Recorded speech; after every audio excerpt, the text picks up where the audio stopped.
Outro recurso importante é o recurso da ênfase.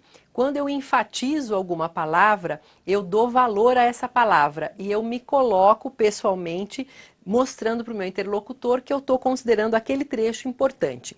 Isso é fundamental. É a sensação que a gente comenta da mensagem subliminar. Então, o sujeito com quem eu estou falando vai perceber a minha utilização de ênfase como um cuidado que eu estou tendo em me colocar de maneira mais aberta, dando claramente qual é a minha opinião a respeito do assunto, a respeito daquela situação. Fora isso, a ênfase ela está muito associada à ideia de entusiasmo na comunicação.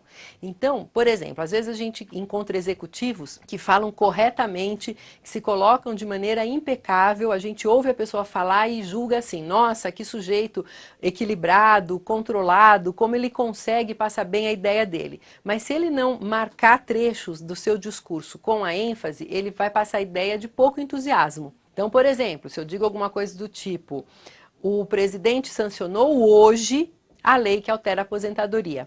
Eu destaco hoje e nessa linha eu estou chamando atenção para o momento em que a informação está acontecendo. Muda de figura se eu desloco essa ênfase para um outro trecho. Se eu falo, por exemplo, o presidente da República sancionou hoje a lei que altera a aposentadoria. Agora eu estou chamando atenção para a mudança. Então, a ênfase é um recurso que é utilizado e que produz um impacto interessante, chama atenção e passa para as pessoas a impressão de entusiasmo, de motivação em quem está falando. Isso, quando a gente está falando representando a empresa, é fundamental. Um outro recurso da fala que é interessante diz respeito à duração das vogais.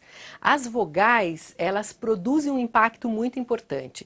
Se eu utilizo uma duração curta de vogais, eu passo a ideia de bastante objetividade. Então, por exemplo, se eu falo, as pessoas voltaram para casa, eu estou passando para você a impressão de estar dando uma informação bastante objetiva.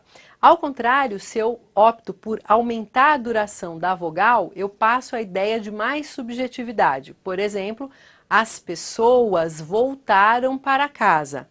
É claro que se eu preciso dar uma ordem ou se eu preciso passar uma informação de maneira precisa, por exemplo, numa reunião na empresa, eu não posso ter a opção 2, que é a do aumento de duração das vogais. Eu devo passar a ideia de mais objetividade, então eu preciso falar utilizando as vogais mais curtas.